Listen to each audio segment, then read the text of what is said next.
Hey everyone, today I'd like to tell you a story. There's this little girl. Um, Maybe she was a baby 10 or 11 years old. Very pretty girl, long blonde hair and beautiful blue eyes.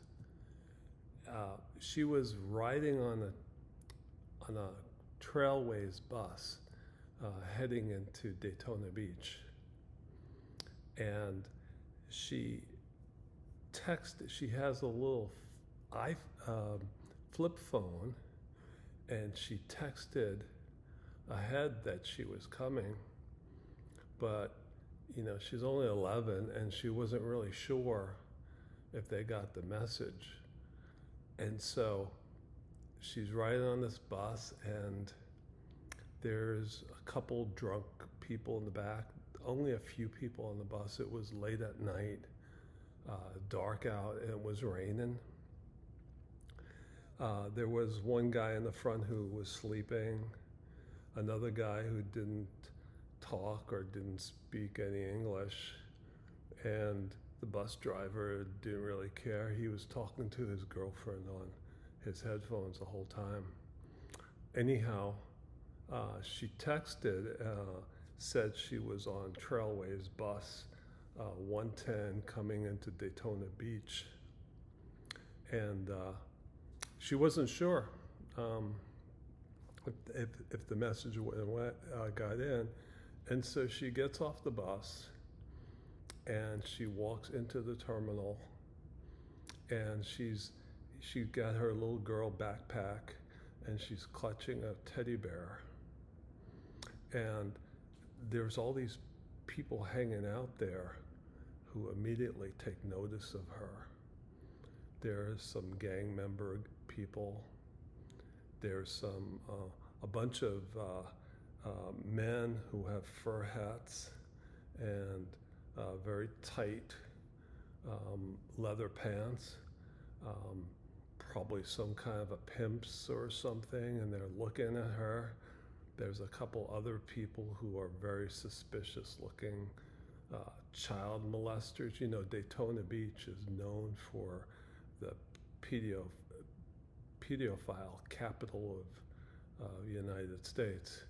And, uh, and then there's some gang members and even a couple like politician people. And they look at her, and their eyes are following her. And they start to argue with each other, like who gets her, who gets to capture this little girl.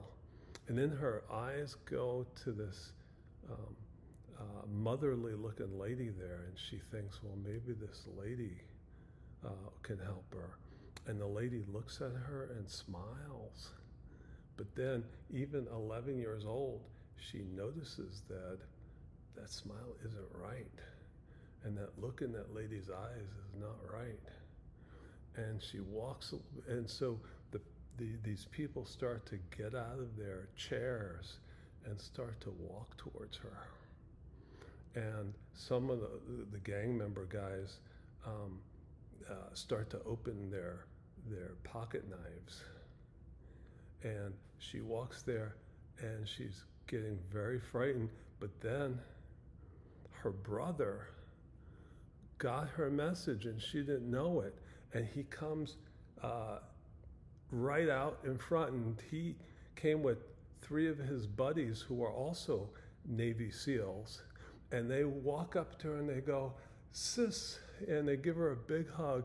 And meanwhile, the brother stares down the guy with the gang member with the knife, and the guy closes it and kind of sighs and turns around and sits back.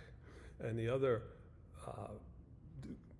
his the brother's friends stand on each side of him looking at these people there, and they take the little girl by the hand and they lead her into their Jeep. And she wasn't sure that he got the message on the base, but he did, and he came out and he got her and took her back to his mother's house. And so that's how it is with us. We're riding on a bus, and some of us have called ahead, and we're going to have somebody meet us in the other side.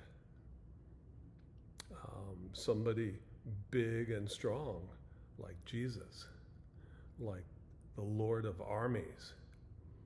And others, they haven't called ahead.